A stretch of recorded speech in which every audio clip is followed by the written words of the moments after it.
Statehood के issue पे national conference फिर सरगर्म हो गई है और कल राज्यसभा के जो तीनों विधायक हैं पार्टी के, उन्होंने गृह मंत्री अमित शाह से मुलाकात की, एक मेमोरेंडम दिया और स्टेटहुड की रेस्टोरेशन की डिमांड फिर एक बार दोहराई।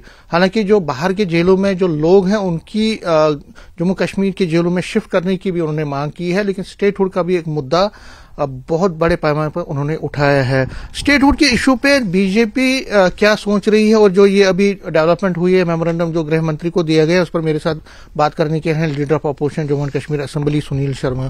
शर्मा जी, न्यूज 18 से बात करने के लिए आपका बहुत बहुत शुक्रिया। कल जो गृह मंत्री से मिले हैं राज्यसभा के तीनों विधायक राज्यसभा में नेशनल कॉन्फ्रेंस के, उन्होंने मेमोरेंडम के जरिए दो तीन डिमांड्स की हैं। पहली डिमांड जो प्रमुख डिमांड है वो है स्टेटहुड की रेस्टोरेशन की। उन्होंने कहा कि स्टेटहुड आपके कमिटमेंट है, आपका प्रॉमिस है और अब इलेक्शन के बाद आपने ये कहा था कि हम इसको वापस दिलाएंगे। मेमोरेंडम के जरिए उन्होंने फिर इसकी डिमांड जो है दोहराई। देखिए, पहले ही अंडरस्टूड था समीर जी, नेशनल कॉन्फ्रेंस इसी बात पे आएगी। जब इन्होंने सो कॉल्ड स्पेशल स्टेटस के रेजोल्यूशन को लाया था, या कभी ये चिल्लाते थे 370 या 35 के लिए, मैंने उस दिन भी कहा था कि अंत में ये हमारे एजेंडे पे आएंगे। और आज बड़ी खुशी की बात है, इनके जो अभी न्यूली इलेक्टेड मेंबर पार्लियामेंट्स है, ये भी कम से कम दिल्ली जाके इनको कम से कम इतना समझ आया कि भारतीय जनता पार्टी के एजेंडे को ही हमें टो करना चाहिए, भारतीय जनता पार्टी के एजेंडे को ही हमें मान लेना चाहिए। जो ख्वाब, जो झूठ, जो ढकोसला 370 के नाम पे, 35 के नाम पे यहाँ पे इन्होंने दिखाया था, वहां पे कम से कम उनको समझ आ गया कि जो फिक्स पार्लियामेंट ने पहले किया है कि स्टेटहुड ही मिलेगा, उसी पे अब ये मेंबर पार्लियामेंट भी आ गए। क्योंकि यहां आके ये कुछ ख्वाब दिखा रहे थे, जो उनको सच्चाई का पता चल गया पार्लियामेंट जाके। बड़ी अच्छी बात हुई कि नेशनल कॉन्फ्रेंस के 3 मेंबर पार्लियामेंट्स को ये समझ आ गया कि यहां पे हमें स्टेटहुड ही मिलेगा। दूसरे जो ख्वाब हम यहां पे दिखा रहे हैं वो दफन हो चुका है, वो स्टोरी है और वो अब तारीख बनी है। तो मैं इनका खैर मकदम करता हूं, इन तीनों मेंबर पार्लियामेंट्स का, कि भारतीय जनता पार्टी का जो फिक्स्ड एजेंडा है कि हमने स्टेटहुड देना है, वो भी हमारे साथ ही जुड़ गए हैं कि स्टेटहुड ही हमें चाहिए। मैं वेलकम करता हूं उसका। वो नेशनल कॉन्फ्रेंस भी तो ये सवाल पूछ रही है। वो कहते हैं अगर बीजेपी, मैंने पूछा था उनसे, वो कहते हैं कि बीजेपी का अगर ये एजेंडा है तो उस एजेंडा को पूरा क्यों नहीं किया जा रहा है। अगर आपका भी ये एजेंडा रहा है और प्रॉमिस जो प्राइम मिनिस्टर ने प्रॉमिस किया है, पार्लियामेंट के अंदर भी प्रॉमिस किया है, उसके बाहर भी प्रॉमिस किया है, गृह मंत्री ने भी किया है, आप भी ये कहते हैं कि आपके मंशूर में भी था, स्टेटहुड क्यों क्या इश्यू आ रहा है। ये तो नहीं है कि जिस तरह उमर अब्दुल्ला कह रहे हैं कि उनकी गवर्नमेंट आई तो ये एक बदकिस्मती रही, अगर बीजेपी की यहां आती तो हो सकता है स्टेटहुड आया। दो बातें मैं पहले क्लियर करना चाहूंगा। मैं एक बात स्पष्ट करना चाहता हूं कि नेशनल कॉन्फ्रेंस का वो जो ढकोसला था 370 का, 35A का, वो उनके दिमाग से निकल गया और भारतीय जनता पार्टी के मंशूर में, एजेंडा में, जो हमारा स्टेटहुड यहाँ पे राज्य का दर्जा देने का हमारा एजेंडा है, उसी पे एनसीआई एक बात है। दूसरी बात जो आप कह रहे हैं कि सीएम साहब कहते हैं कि मंशूर में है तो दे क्यों नहीं रहे, तो केवल वो चीफ मिनिस्टर बने हैं इसीलिए देना चाहिए, ऐसा भी नहीं है। उसके लिए परिस्थितियां वैसी होती है। उसके लिए कंडीशन ये नहीं है कि अब्दुल्ला खानदान का शहजादा जब गद्दी संभालेगा तब ही स्टेटहुड आएगा, ये कंडीशन नहीं है। उसके लिए कंडीशंस हैं सर्कमस्टांसेस, उसके लिए कंडीशंस हैं फीडबैक डिफरेंट एजेंसीज की, उसके लिए कंडीशन है कि एक कंडूसिव, जिसे हम कहेंगे कि एक इस प्रकार का वातावरण जो स्टेटहुड के लिए बनता है, और उसके लिए कंडीशन है कि जब पार्लियामेंट में दोबारा से उसे लाके एक आम राय बने। उमर अब्दुल्ला साहब कहते हैं कि चूंकि शेख मोहम्मद अब्दुल्ला साहब का पोता, फारूक अब्दुल्ला साहब का फर्जंद, अब्दुल्ला खानदान का शहजादा चीफ मिनिस्टर बना है, उसको पावर्स एंजॉय करनी है, उसको आगे पीछे और ज्यादा अपनी पुलिस बढ़ानी है, या उसको वही लाना है 2010 वाला माहौल, इसके लिए स्टेटहुड दो, तो वो स्टेटहुड नहीं मिलेगा। स्टेटहुड मिलेगा जिसमें गरीब की सुनवाई हो, जिसमें आम जम्मू कश्मीर का बाशिंदा सेफ फील करे, जिसमें पत्थरबाज नहीं दिखे, जिसमें आतंकवाद नहीं दिखे, जिसमें अलगाववाद नहीं दिखे, वो स्टेटहुड। लेकिन उमर अब्दुल्ला साहब उस स्टेटहुड की जल्दबाजी में हैं जिसमें ये पैलेट चलाते थे, जिसमें ये सिविलियंस को हिट करते थे, वो स्टेटहुड जल्दबाजी में ढूंढ रहे हैं। भारतीय जनता पार्टी एक कंप्लीट स्टेटहुड जिसमें आम जनमानस एक शांतिमय वातावरण फील करे, जिसमें कहीं पैलेट न चले। जो पैलेट उमर अब्दुल्ला सरकार यहां पे चलाती थी उसको आज बंद कर दिया स्टोर्स में, वो बाहर नहीं आती है। जिसमें सिविल किलिंग्स नहीं होती है। आज कहीं पे बच्चे स्कूल से नदारद नहीं है। आज कोई भी बिजनेसमैन अपने बिजनेस से नदारद नहीं। आज कोई मजदूर मजदूरी से कहीं कटता नहीं है। तो इसी को पूरी तरह से जब हम एस्टैब्लिश कर दें इन सारी चीजों को, तब जाके स्टेटहुड आएगा। इसमें उमर अब्दुल्ला ने पहले भी कहा था और वो ये बार बार कह रहे हैं कि आप आजमा के तो देख लीजिए। अगर आपको लगता है कि अगर आप 6 महीने फॉर एग्जांपल अगर आप स्टेटहुड देख के आप लॉ एंड ऑर्डर हमारे हवाले करते हैं, लॉ एंड ऑर्डर अगर लगता है कि हम फेल हो गए तो आप वापस ले लीजिए, कोई प्रॉब्लम। ये आजमाने की चीजें हैं। वो पैलेट चलाएंगे तो वो तो आजमाते ही रहे हैं। इतना तो आजमाया उन्होंने, सिविल किलिंग उनके दौरान होते होते इतना तो आजमाया, पैलेट गन्स उन्होंने चला चला के। तो आजमाना उनके लिए एक छोटी बात हो सकती है कि भाई मैं आजमाऊंगा, हालात खराब होंगे फिर वापस लेना। क्या बात करते हो आप उमर अब्दुल्ला साहब? आप एक बहुत बड़ी चेयर पे हो। स्टेट कोई आजमाने की चीज है क्या? ये इतनी बड़ी टेरिटरी जो है इसको आजमाना है क्या? ये जो इतनी एजेंसीज होती हैं ये मूर्ख बैठे हैं क्या? इनको नहीं पता है अभी क्या है, अभी क्या इनपुट्स हैं, अभी क्या फ्यूचर है? ये बैठे बैठे कहते हैं आजमा लो। कोई खेल खेलना है क्या? कोई साइकिलिंग करनी है, कोई जॉगिंग करनी है, कोई स्कीइंग करनी है, आजमाना है? आजमाने से थोड़ी स्टेट्स चलती हैं सर। ये तो जब तक ना एस्टैब्लिश हो जाएगा ये चीज तब तक थोड़ी होता है। जब जो आप बात कर रहे हैं कि 370 को भूल गए हैं, अब स्टेटहुड की बात कर रहे हैं।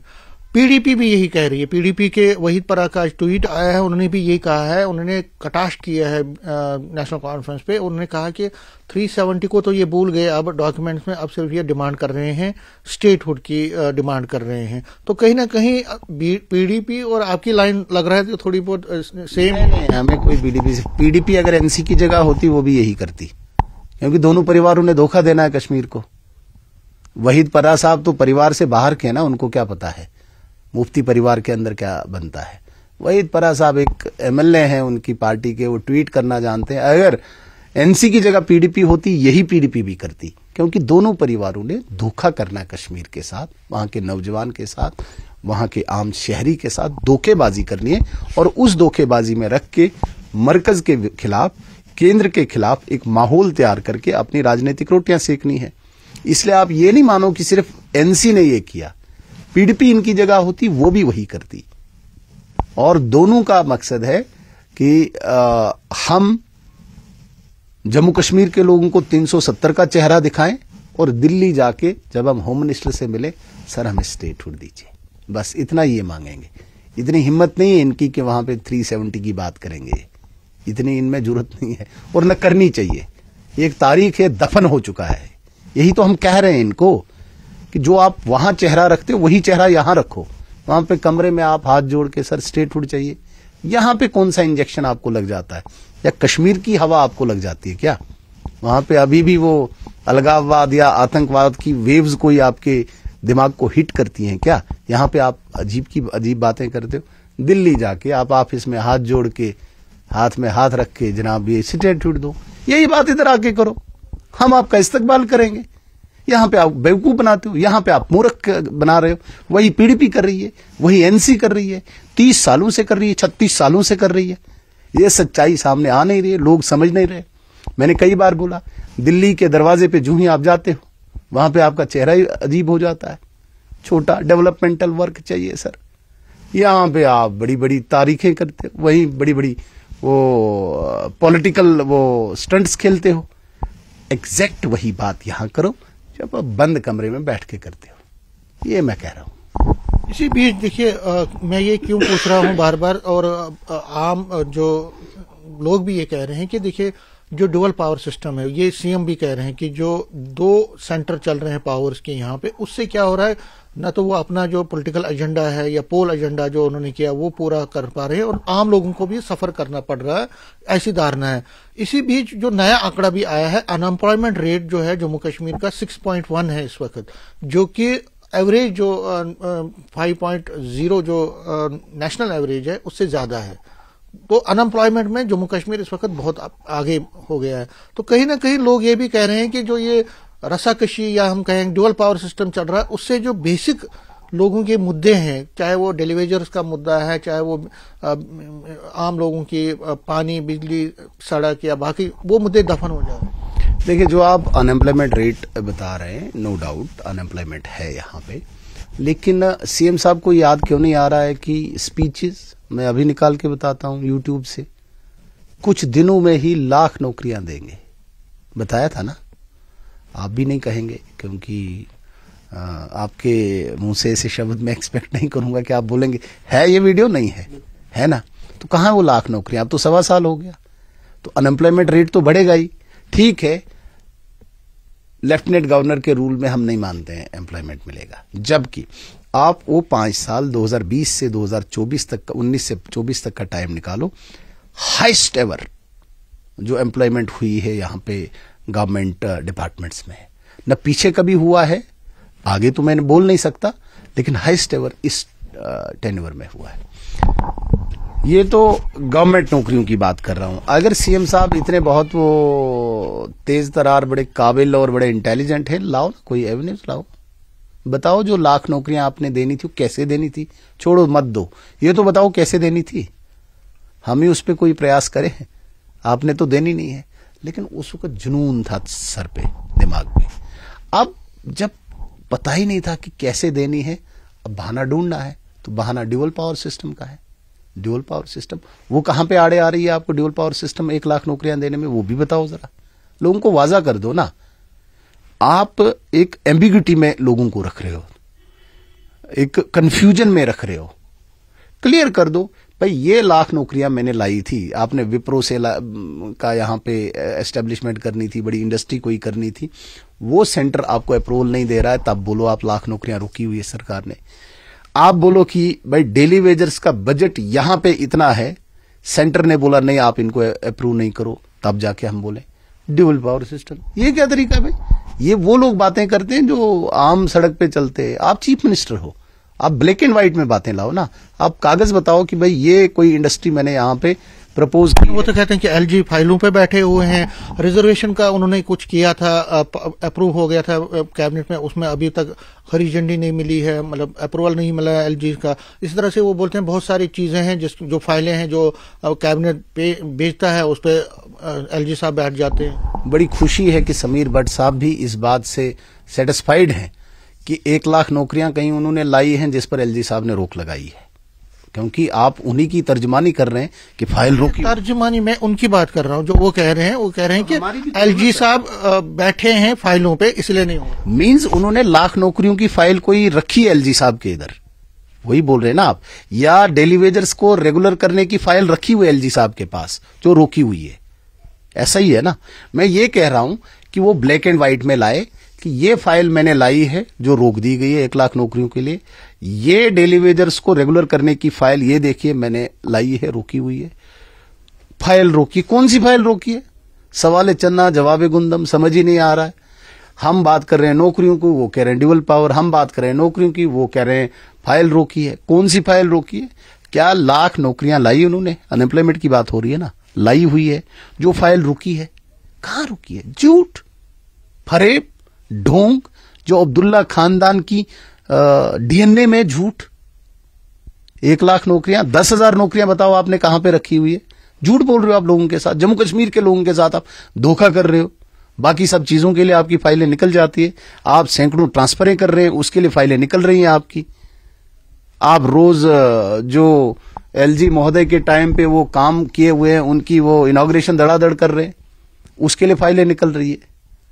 आप हम अगर कहीं फाउंडेशन डालने जाएंगे एज एमएलए में, एज एलओपी, वहां पे आप डिपार्टमेंट को हिदायत देते हो नहीं वहां पे इनसे नहीं करवाना है, उसके लिए आपको कोई रोक नहीं।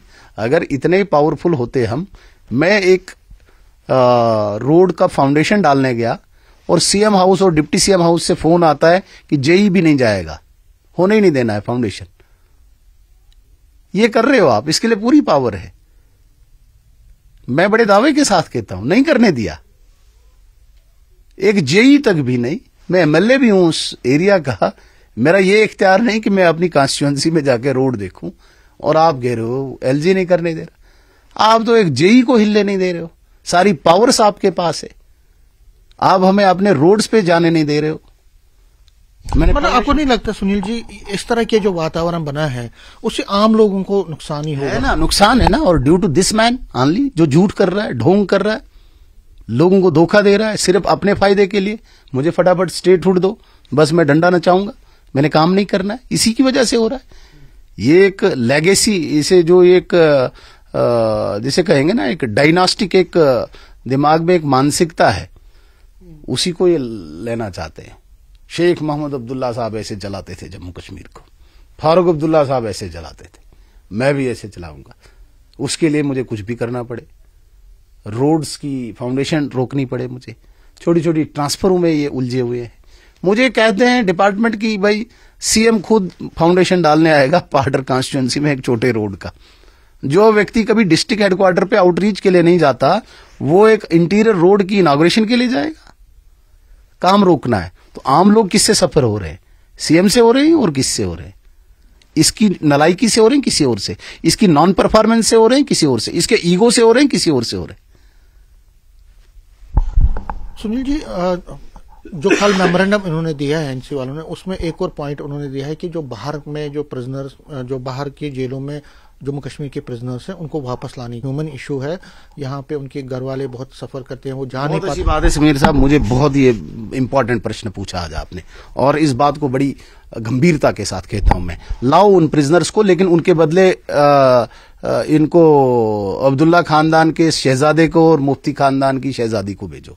इनकी वजह से वो जेल जाते हैं, क्योंकि अलगाववाद की बुनियाद जो है ये लोग डालते हैं। ये जो बातें करते हैं ना अलगाववाद के लिए, अभी जिस प्रकार की ये भाषण देते हैं, उससे आम गरीब को प्रोवोक करते हैं, उनको सड़कों पे लाते हैं, उनसे पत्थर फेंकवाते हैं, उनको आतंकवाद में धकेलते हैं और फिर उन्हीं की लीडरी करते हैं। ठीक है ना, अगर आप में इतनी नैतिकता है, आप जाओ उनके बदले जेल, बहुत अच्छी बात है। जाओ उमर अब्दुल्ला साहब, आप जोधपुर के जेल में बाकियों को भेज दो, क्योंकि आपकी वजह से वो प्रोवोक होके ये काम करते हैं। जाओ महबूबा मुफ्ती साहिबा बरेली की जेल में बैठो, आप 10 दिन बैठो ना। ये थोड़ी ढोंग करना होता है, नहीं, उनको छोड़ो, आप उनके बदले चले जाओ, क्योंकि आपकी वजह से वो जेलों में हैं। आपने उनको प्रोवोक किया है, आपने उनको ऐसा बनाया है वहां पे। ये मैं गारंटी के साथ कहता हूं, सिर्फ और सिर्फ ये दो खानदान कश्मीर के नौजवानों को तबाह कर रहे हैं और इनकी वजह से ये जेलों में है। मैं, अगर इनके अंदर नैतिकता है, मॉरल हाई ग्राउंड से जाए उनके बदले ये जेल, 5 साल लगा के आइए जरा। कोई दोबारा पत्थर नहीं फेंकेगा, ये जेल में बैठेंगे। कोई यहां पे आतंकवाद के उस चंगुल में नहीं जाएगा, कोई अलगाववाद के चंगुल में नहीं जाएगा। इन खानदानों के ये दो लोग बैठे वॉलंटियरली जेल में, मैं बताता हूं कश्मीर में शांति आ जाएगी। ये तो अब ये बात हो गई कांग्रेस का एक रतले प्रोजेक्ट्स पे वो उन्होंने प्रेस कॉन्फ्रेंस भी की और तरह तरह के इल्जाम लगा रहे हैं। बीजेपी पर, आपके एक एमएलए पर इल्जाम लगा रहे हैं और उसमें वो कोट कर रहे हैं जो सीईओ उसके प्रोजेक्ट के। क्या कहें? देखिए, कोई भी कंस्ट्रक्शन प्रोजेक्ट चल रहा है, एमएलए के पास जाते हैं लोग, उसमें किसी को कोई दो राय नहीं है। वहां पे कुछ लोगों को रिट्रेंच किया गया है, निकाल दिया गया है। वो एमएलए के पास गए, एमएलए तो बोलेगा भाई क्यों निकाले हैं मेरे लोग, मेरे मतलब मेरी कॉन्स्टिट्यूएंसी के लोग। आप अगर बाहर के लोगों को भी लगा रहे हो, यहां के लोगों को निकाल रहे हो, क्यों निकाल रहे हो? वो तो लड़ाई भी कर सकते हैं, करनी भी चाहिए कि एक एमएलए को, अगर उसमें किसी को पेट में दर्द है तो होने दीजिए, उसमें क्या फर्क पड़ता है। उसमें कल कोई प्राइवेट कंपनी है, कोई भी है, वहां पे अपने लोगों का हक लेने के लिए, लड़ने के लिए तो किसी भी एमएलए को करना चाहिए। हां, अपने लोगों को, हक को आप कंप्रोमाइज करोगे अपने मकसद के लिए, तब कोई सवाल उठता है। लोगों की लड़ाई चल रही है, लड़ाई लड़नी चाहिए एक एमएलए को, हक की लड़ाई लड़नी चाहिए, मजदूर की लड़ाई लड़नी चाहिए, वो तो लड़ेंगे और लड़नी भी चाहिए एमएलए को। उसके लिए बिल्कुल किसी को भी कोई दिक्कत नहीं होनी चाहिए। आप अगर किसी गरीब की, किसी मजदूर की मजदूरी की कंप्रोमाइज अगर आप कहीं कंस्ट्रक्शन कंपनी के साथ कर रहे हो तो वो तो चुप रहेंगे। सुनील जी, एमबीबीएस का जो इशू है, एमबीबीएस सीटों के जो माता वैष्णो देवी, आज भी संघर्ष समिति ने प्रोटेस्ट किया लगातार कई दिनों से, और आपने एश्योरेंस भी दी थी कि अभी तक कुछ हुआ नहीं उस पर। उम्मीद है होगा, उस पर समाधान निकालेगी, क्योंकि प्रशासन गंभीर है, यूनियन मिनिस्ट्री ऑफ हेल्थ भी गंभीर है। हम पूरी उम्मीद लगाए बैठे कि इसका समाधान निकल आएगा। किस तरह का समाधान जो आपने पहले वो मुझसे डिस्कस नहीं करेंगे वो, बट समाधान कोई भी हो सकता है उसका। लास्ट में पूछना चाहूंगा कि जो कल भी डॉक्टर फारूक अब्दुल्ला कह रहे थे कि हमें ये कहा जाता है कि जम्मू के साथ हमने डिस्क्रिमिनेशन करते हैं या हम भेदभाव करते हैं। हमने दरबार मुंह यहाँ पे रेस्टोर करवाया था, हमने बहुत सारी, जब मेरे टेन्योर में हमने भी वहाँ उस टाइम भी इक्वली जम्मू को डेवलप किया था। ये जो आप पे एलिगेशन लग रही है कि आप एक तरह से डिवीजन क्रिएट करते हैं, ये मेरा लास्ट सवाल है कि डिवीजन क्रिएट करते हैं, जो बेसिक मुद्दे हैं अगर उनको उठाते, उनके पास बात करें, लेकिन आप हिंदू मुस्लिम या जम्मू। एक एग्जाम्पल कोट करके इस प्रकरण पर मैं रोशनी डालना चाहूंगा। यहाँ पे सतवारी में रोड वाइडनिंग होनी थी, वहां पे 8, 10, 15 दुकानदार उसकी जद में आ रहे हैं और उनको चंद्रभागा अपार्टमेंट एक बना है, रिप्लेसमेंट वहां पे दे रहे थे। ठीक है, हमारे 11 एमएलए 10 एमएलए जम्मू के 3-4 बार सीएम साहब के पास चले गए, हमारे पार्टी के कार्यकर्ता गए, वो दुकानदार गए, चूंकि वो जम्मू के हैं इसलिए उनको वहां पे रिप्लेस नहीं करना है, दरबदर करना है। ये छोटी एग्जाम्पल दे रहा हूं मैं आपको, इससे बड़ी एग्जाम्पल हो नहीं सकती है। छोटा फ्रूट बेचने वाले के साथ आप डिस्क्रिमिनेशन कर रहे हो, क्यों? ऐसा क्या है? वो छोड़ने को तैयार हैं, लेकिन जानबूझ के उनको नहीं देना है, जबकि वो सारा प्रोसेस भी हो चुका है। अब सरकार आ चुकी है, सीएम साहब है, नहीं देना है, कोई गरज ही नहीं है मेरे इनके साथ इनकी। तो फिर फारूक अब्दुल्ला साहब क्या किया उन्होंने जम्मू के लिए? मैं ये नहीं कह रहा हूं कि जम्मू अलग और कश्मीर को अलग प्रिज्म से देखना चाहिए, लेकिन डिवीजन उन्होंने क्रिएट किया, उन्हीं की तो देन है ये सारी, ये जो डिवीजन आज तक यहां पे हुआ है। लास्ट में जो उसी के साथ जो पहले आप बात कर रहे थे उसी को मैं कोट करता हूं। सीएम साहब ने कुछ दिन पहले भी कहा कि जो गलतियां होती हैं वो एलजी प्रशासन की तरफ से होती है, लेकिन उसका ठेकरा जो है बीजेपी मेरे पे फोड़ती है। फॉर एग्जांपल बिलडोजर कहीं चलता है तो वो एलजी प्रशासन, क्योंकि ब्यूरोक्रेट्स को मैं न तो उन पर मेरा कंट्रोल है, जो ऑफिसर्स हैं, जो बड़े बड़े हेड्स हैं डिफरेंट डिपार्टमेंट्स के, वो एलजी को रिपोर्ट करते हैं, लेकिन उसका ठेकरा मुझे पड़ता है। देखिए, एलजी और उनके बीच में क्या लड़ाई है मुझे नहीं पता। एलजी उनका भी वैसा ही, मेरा भी वैसा ही, उनके ज्यादा नजदीक संबंध है। बाहर किस प्रकार से वो प्रकट करते हैं मुझे नहीं पता है, कौन सी उनकी आपस में सहमति से काम होता है, कौन सा असहमति से होता है उसका मुझे नहीं पता। सरकार उनकी, एलजी उनका, आपका नहीं है एलजी? मेरा भी है, लेकिन सरकार का इमीडिएट एलजी वही है। तो उनके बीच में क्या रहता है उस पर मैं कोई वजाहत नहीं करूंगा।